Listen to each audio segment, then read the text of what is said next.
Salam dostlar. Aeroportda qadağan edilen zatları bilmeyen veya bilip de bilinmez deyip düşünen adamlar nämeler etmeýärler ki?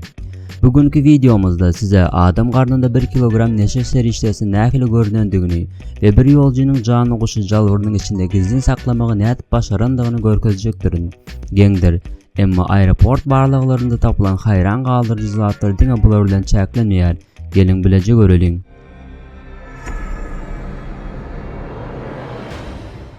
Yakın wagtlarda Münih aeroportunda iksan İtalyan raýatynyň bagajyndan ceset çykdy.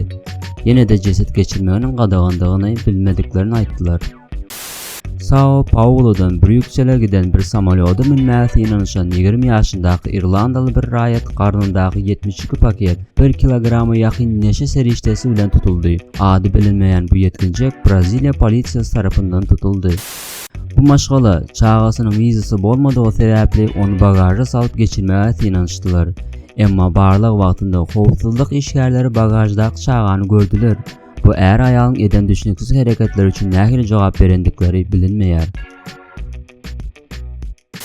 2008-nji ýylda Kanada we ABD granitsasynda gömürük işgäri 50 ýaşyndaky bir ruhanydan şüphelenmesi sebäpli barlygy geçirdi. Ruhanynyň mukaddes suw diýen aslynda ketamin diýilen suwukluk da ortaya çykdy. Ketamin ağırsızlandırma üçin ulanylýan bir dermandyr.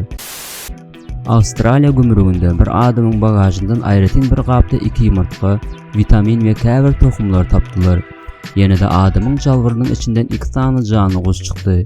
Bu adam ösümlikleri we kuşlary ýurda gaççak şekilde girizmäge çalışmasynyň sebäbi bolsa, Avustraliýadaky edilen karantindy. Bu adam 10 ýyla çenli türme jezasyna we $70.000 pul jezasyny berdiler.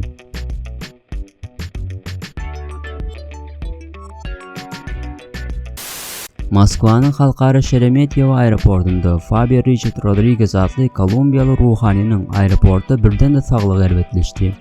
Aeroportun howpsuzlyk işgärleri Rodriguez'in durumundan şüphelenenden soňra Moskwadaky bir hastaxana alyp gitdiler.